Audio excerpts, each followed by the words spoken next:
SNESdrunk. The Super Nintendo and Super Famicom, for that matter, each have a ton of single-screen puzzle games that all kind of blend together as the same, with many that can be dismissed just by calling them Tetris variants. You know, you stay on the same screen with the same format, blocks fall, and you either match colors or shapes or whatever, until you keep progressing forever and ever to the point that you start seeing falling blocks in your sleep. I can remember one time when I was playing an unhealthy amount of Tetris to the point that when I would dream, I'd stop what I was doing in that dream to play Tetris, then I'd get really frustrated that the game wasn't working right. Stupid scumbag brain. Anyway, here's another falling block game, one you might recognize. It's Wario's Woods, developed and published by Nintendo themselves, and some of you may know this game as the last officially licensed cartridge for the NES. Some other folks might recognize it as a bonus game in the original Animal Crossing on GameCube. But some may not know that this game exists on Super Nintendo as well, with a couple extra game modes. It's actually the only SNES game featuring Wario in the US, and longtime viewers may remember a video on this channel about another puzzle game featuring Wario that stayed in Japan titled Mario and Wario. I kinda like that game a lot more than Wario's Woods, but this game certainly isn't bad or anything. Let's get the basics out of the way here. You play as Toad on a quest to defeat Wario, who's taken over the peaceful woods, so of course you have to defeat him in a series of puzzles to make things right again, and instead of controlling the falling pieces here, you control Toad himself. He can pick up stuff, even entire stacks of tiles, and he can also run up the sides of stacks, as well as kick bombs from one side to the other. The basic gameplay is split up into what the manual refers to as Bomb Time and Monster Time. During Bomb Time, you'll get small bombs thrown into this tree with you to blow up these monsters. Once it switches to Monster Time, then Wario starts to mess with things, throwing in more monsters and lowering the ceiling. You get rid of monsters by lining them up with the right colored bomb, in either vertical, horizontal, or diagonal rows. Clear the monsters and you move on, but if they reach the ceiling, it's game over. You can also set up and trigger combos, which of course sends all sorts of bad stuff your opponent's way. There's also monsters that need to be bombed twice to go away, monsters that can only be bombed diagonally, and so on and so forth.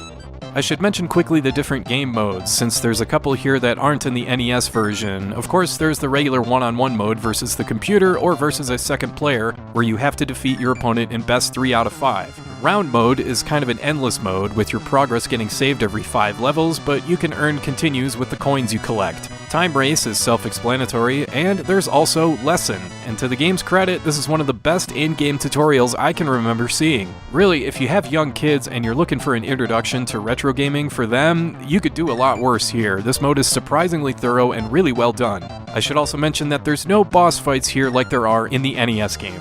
What makes Wario's Woods interesting is the variable that Toad's movement brings to the gameplay. If you plan anything out, you gotta be cognizant of where Toad is at and where he can go, because otherwise you may pick up a bomb and you might turn in the wrong direction and accidentally put together a diagonal match, which will screw up any plan you might have had going. Maybe it's just me, but this happened all the time, to the point that I would occasionally just stop trying to do anything beyond simple matches.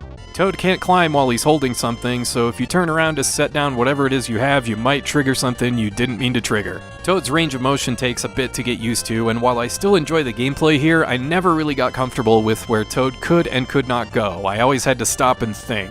And man, these stages go on for what feels like forever. This isn't the type of game where you get into a rhythm and just crank through stages.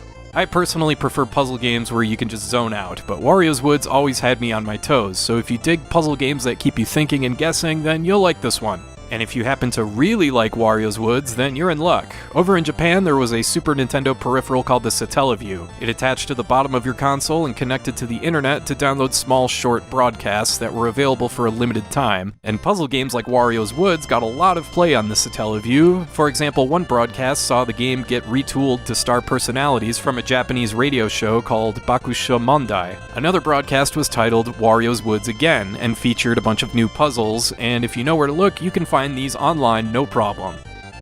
If you're good with just regular old Wario's Woods though, you can play the NES version on the Nintendo Switch Online service, or you can pick up the SNES cartridge for like $10. For me, this is one of those games that's clearly well made, but it just never really clicked with me. Maybe it'll click with you, but I found Toad's movement to be annoying and problematic. I'd rather stick with stuff like Tetris Attack or Yoshi's Cookie, but Wario's Woods isn't bad, and it's definitely worth a shot if you're into puzzle games.